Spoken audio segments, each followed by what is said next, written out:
எங்க ஊர்ல ஒரு டீ கடைக்காரர் ரொம்ப அழகா ஒரு மரத்தை மரம் வெட்டுறத நிறுத்தினாருங்கய்யா. சாலையை விரிவுபடுத்த போறேன்னு சொல்லிட்டு பக்கத்துல இந்த மரத்தையெல்லாம் வெட்டிட்டு வந்தாங்க. இவருடைய டீ கடை பக்கத்துல பாத்தீங்கன்னா ஒரு பெரிய மரம் இருந்துச்சு. அளந்து போட்டு போயிட்டான். உடனே இவர் என்ன பண்ணாரு, சபரிமலைக்கு மாலை போட்டிருந்த நேரம் அந்த இடத்துல ஒரு வேலை குத்தி வச்சு ஒரு விளக்க பத்த வச்சு கட்டிட்டு சபரிமலைக்கு போயிட்டாரு.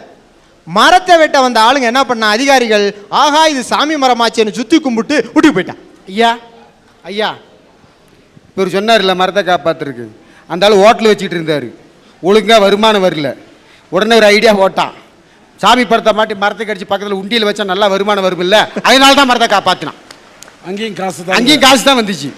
ஐயா உண்டியல் வச்சது உண்மைதாங்க, காசு விழுந்தது உண்மைதான். 3 மாசத்துல அந்த உண்டியல் காணாம போச்சு. அதை திருடினது இவர் தாங்கிறது எனக்கு மட்டும் தான் தெரியும்.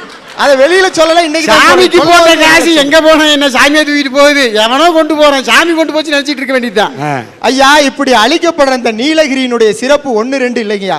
இந்த மலை பிரதேசத்துல பாத்தீங்கன்னா 2200 வகை தாவரங்கள் இருக்குங்கய்யா. அதுல 86 வகை தாவரம் பாத்தீங்கன்னா இந்த நீலகிரி மண்ணில் மட்டுமே வளருங்க. இதை வேற எங்கேயும் கொண்டு போய் வளர்க்க முடியாது.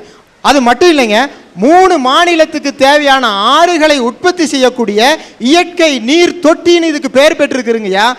அந்த இயற்கை நீர் தொட்டி இன்னைக்கு என்ன ஆயிருக்குன்னு கேட்டிங்கன்னா கொஞ்சம் கொஞ்சமாக அழிந்து வறண்டு அந்த இருந்த ஆறுகள் எல்லாம் இன்னைக்கு ஓடையா மாறிக்கிட்டு இருக்குங்கய்யா. ஒரு மலை பிரதேசம்னா 66% காடு இருக்கணுங்கய்யா.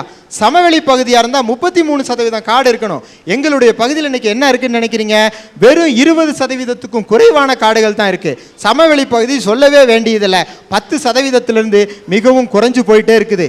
அதை விட ஒரு முக்கியங்க, இந்த மனிதனுடைய உணவுப் பொருட்கள்லாம் அழிஞ்சு போச்சுன்னா அதனுடைய மரபுகளை எடுக்கக்கூடிய காடுகள்ல ஒரு பகுதி இருக்கு, அதை மரபு சொத்துன்னு சொல்றோம்.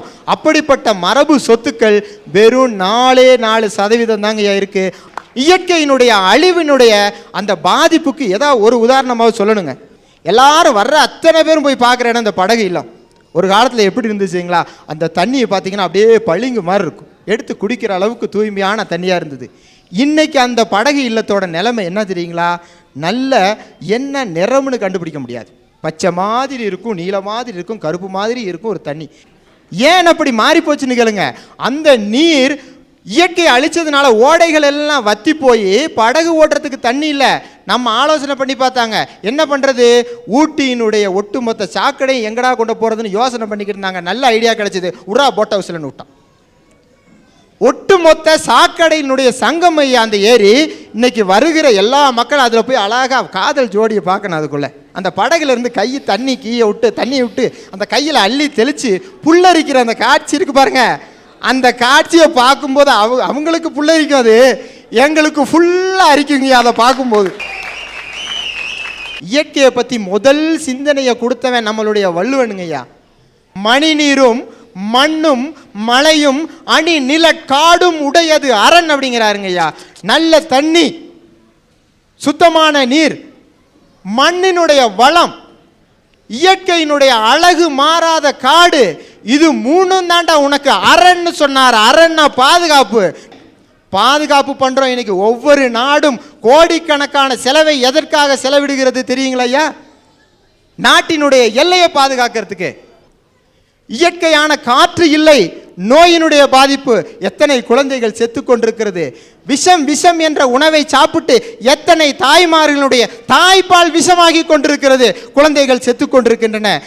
பணம்னு சொல்லி இயற்கையை அழிச்சு தனக்கே கொல்லி வைத்துக் கொள்கிற இவர்களை போன்றவர்களால பாதிக்கப்பட்ட மக்களுடைய சார்பா அழிக்காதே, இந்த இயற்கையை அழிக்காதே, இறுதியில் பணம் உனக்கு கொல்லி வைக்காது, நீயே உனக்கு கொல்லி வைத்துக் கொள்ள போகிறாய். தயவு செய்து நினைத்து பாருங்கள், எல்லையை மட்டும் பாதுகாக்கிறோம், இத்தனை அழிவுகள், உயிரினங்களுடைய சாவு, மனித மரணம், தாய் மண்ணினுடைய மரணம், இத்தனையும் இழந்தபின் இந்த எல்லையை காத்து என்ன பயனுங்கய்யா?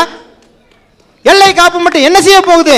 முதல்ல அதை விட முக்கியத்தை இந்த இயற்கையை காப்பதற்கு கொடுங்கள். இயற்கைக்காக உங்களுடைய நிதியை கொடுங்கள், இயற்கைக்காக உங்களுடைய உயிரையும் கொடுங்கள், அது தப்பு இல்லை.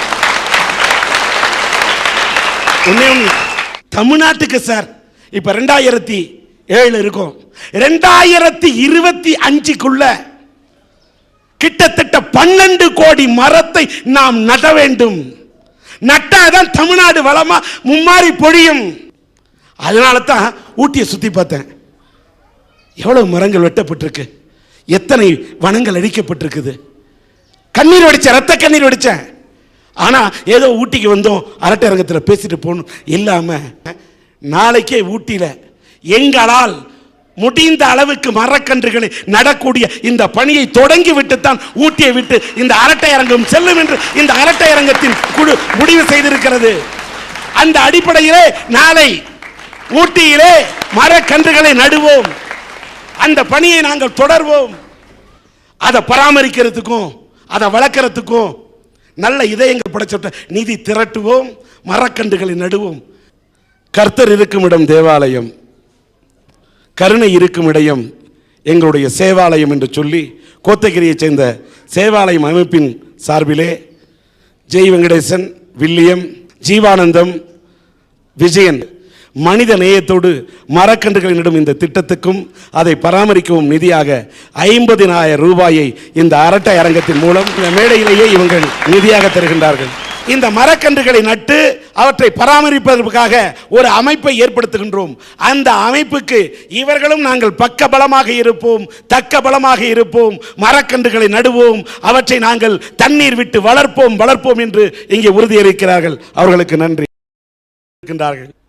திருடாதே பாப்பா, திருடாதே, இயற்கையை திருடாதே. இந்த இயற்கை என்பது நம்ம முன்னோர்கள் என்ன சொன்னாங்க தெரியுமா? பஞ்சபூதங்கள் சொன்னாங்க. சூரியன், வானம், காத்து, நிலம், நீர். இது சரியான முறையில் சரியான அளவில் இணைஞ்சதுனால தான் பலம் பெருச்சு. அந்த சூழ்நிலை ரம்மியமாக ஏற்படுச்சு. ஆரம்ப காலத்தில் எந்த விஞ்ஞானமும் ஆரம்ப காலத்தில் மனித குலத்துக்கு சேவை செஞ்சது. விஞ்ஞானம் வளர்ச்சி மனிதனுக்கு தேவை. எப்படி தேவை? மனிதனுக்கு விஞ்ஞானம் சேவை செய்ய, மனிதனை அழிக்கக்கூடாது. அழிக்கக்கூடிய விஞ்ஞானம் தேவையில்லை. விஞ்ஞான வளர்ச்சியில் ஏற்பட்டதுனால இன்னைக்கு எப்படி இருக்கிறோங்க?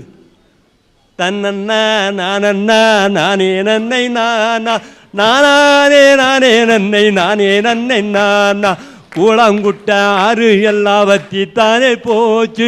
கூழாயடி சண்டை எல்லாம் தெருவில் கூடி போச்சு. காடு எல்லாம் வீடுவாகும் காலமாகி போச்சு. கொட்டு மழை மேகம் நல்ல காணல் நீராச்சு. ஆறு செல்லும் பாதை எல்லாம் கழிவு நீர் ஆச்சு. தெரு சொல்லும் பூமி எல்லாம் தருசாக போச்சு. குடிக்காதே நீரு கேட்டாம் ஒரு தந்த காலம். பாட்டில் நீர் 10 ரூபா விற்குது இந்த காலம்.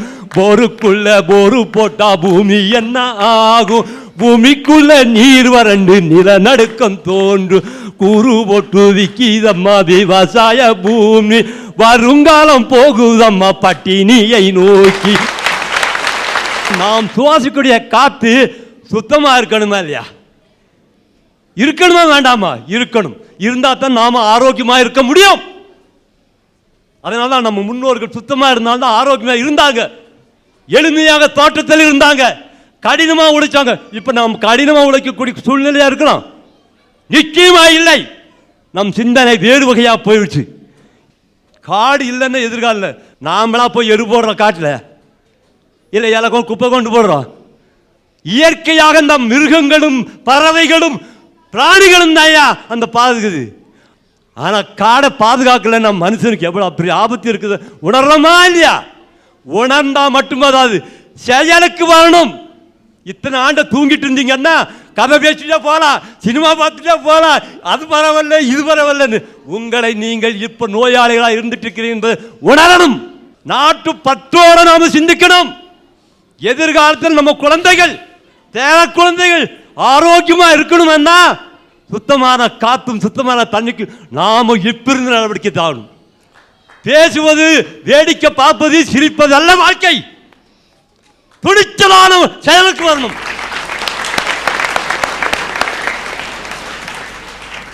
ஒரு கவிஞன் சொல்றான், தோல்வியே நீதான் உண்மையான பள்ளிக்கூடம், நீதான் உண்மையான ஞானகுரு, நீ சுட்டு துளைத்ததால் தான் நான் புல்லாங்குழலானேன். ஆமா சார், தோல்வின்ற குண்டுகள் நம்ம நெஞ்ச நோக்கி பாஞ்சாலும் நம்ம கிட்ட உழைப்பு, தன்னம்பிக்கை, முயற்சி இந்த 3 இருந்துச்சுன்னா கண்டிப்பா ஜெயிச்சிடலாம் சார். சார், குடும்பத்தில் விளக்கேற்றி வைக்கிறாங்களே பொண்ணுங்க, அவங்கள நம்ம என்ன சொல்றோம்? மகாலட்சுமின்னு சொல்றோம். இந்த உலகத்துக்கே விளக்கேத்தி வச்சாரு தாமஸ் ஆல்வா எடிசன். அவரை படிக்கிறதுக்கே லாயக்கு இல்லைன்னு பள்ளிக்கூடத்துல இருந்து துரத்திட்டான். இன்னைக்கு அவரையே பல பள்ளிக்கூடங்கள்ல பாடம் பாடமா வச்சு படிச்சுக்கிட்டு இருக்கான். ஐயா, சுத்துற வரைக்கும் தான் பூமி, சுடுற வரைக்கும் தான் நெருப்பு, போராடுற வரைக்கும் தானே ஐயா மனுஷனோட வாழ்க்கை. எங்க அப்பா திருநெல்வேலி மாவட்டத்தை சேர்ந்தவங்க, எங்க அம்மா கேரளா மாநிலத்தை சேர்ந்தவங்க. 2 பேரும் விரும்பி கல்யாணம் பண்ணிக்கிட்டாங்க. கல்யாணம் பண்ணும்போது சொந்தக்காரவங்க யாரும் உதவலை. 4 பெண் குழந்தைங்க. 4 நான் பிறந்த நாளையோ என்னவோ தெரியல சார், எங்க குடும்பம் நாய்ப்படாத பாடுபட்டுச்சு. எங்க அப்பா 2 கால் வாதம் வந்து நடக்க முடியாம ஆயிட்டாரு. நாங்க இன்னைக்கு ஒருவேளை சோத்து கூட வழி இல்லாம தவிச்சோம் ஐயா. எங்க அம்மா என்ன ஸ்கூல்ல சேர்த்து விடணும்னு நினைச்சாங்க. எனக்கு சத்தியமா சொல்றேன் ஐயா, படிக்கணும்னு நிறைய ஆசை. சட்டையெல்லாம் கிழிஞ்சு போயிருக்கும், மாத்துறதுக்கு ஒரு சட்டை கூட இருக்காது. ஸ்கூல்ல சேர்த்தும் போது யூனிஃபார்ம் இல்லாம என்னை வெளியே நிப்பாட்டிட்டாங்க. 1 மாதம் எங்கள் அம்மா வீட்டில் ஒரே ஒரு அண்டா இருந்துச்சியா, அதை கொண்டு போய் அடமான வச்சு என்னை படிக்க வச்சாங்க. அப்படியெல்லாம் கஷ்டப்பட்டு படிக்க வச்சனால நான் இவன் 10ஆம் கிளாஸையும் 12ஆம் கிளாஸையும் முடித்தேன். கல்லூரி படிப்புக்கு போகணுன்னு நினச்சேன் சார். அப்போ கல்லூரி படிப்புக்கு போக முடியல சார். எங்கள் அக்கா எனக்காக கஷ்டப்பட்ட அக்கா பள்ளிக்கூடத்துக்கு போகாமல் கூலி வேலைக்கு போய் இன்னைக்கு அந்த கூடத்துக்கு மத்தியில் உட்காந்துருக்காங்க ஐயா. கூலி வேலைக்கு போய் எனக்காக ஹாஸ்டல் செமஸ்டர் ஃபீஸ் எல்லாம் கட்டினாங்க. இன்னைக்கு நான் எம்ஏ பட்டதாரி. அன்னைக்கு எங்க அப்பா அம்மா தோல்வியை கண்டு துவண்டு போயிருந்தா நான் கல்லூரி படிப்பை முடிச்சு இன்னைக்கு எம்ஏ பட்டதாரி இந்த மேடையில நின்று பேசியிருக்க முடியுங்களா ஐயா?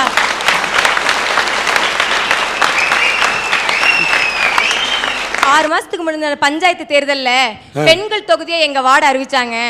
எனக்கும் போட்டி போடணும்னு ஒரு சின்ன ஆசை. நான் ஒரு பெரிய கட்சியில போய் சீட்டு கேட்டேன், கிடைக்கல. அந்த தோல்வியை கண்டு நான் துவண்டு போகல. எங்க ஊர் மக்கள் சொன்னாங்க, நாங்க இருக்கோம், நீ போய் தேர்தலில் போட்டியிடுமான்னு சொன்னாங்க. நாமினேஷன் கட்டுறதுக்கு கூட பணம் இல்லை சார் என்கிட்ட. ஆனா எங்க கிராமத்து மக்கள் எனக்கு பணம் கொடுத்து உதவி பண்ணாங்க. இன்னைக்கு நீலகிரி மாவட்டத்திலே சுயேட்சை வேட்பாளர்களை அதிகமா ஓட்டு வாங்கி ஜெயிச்ச பெருமை எனக்கு இருக்குங்க ஐயா.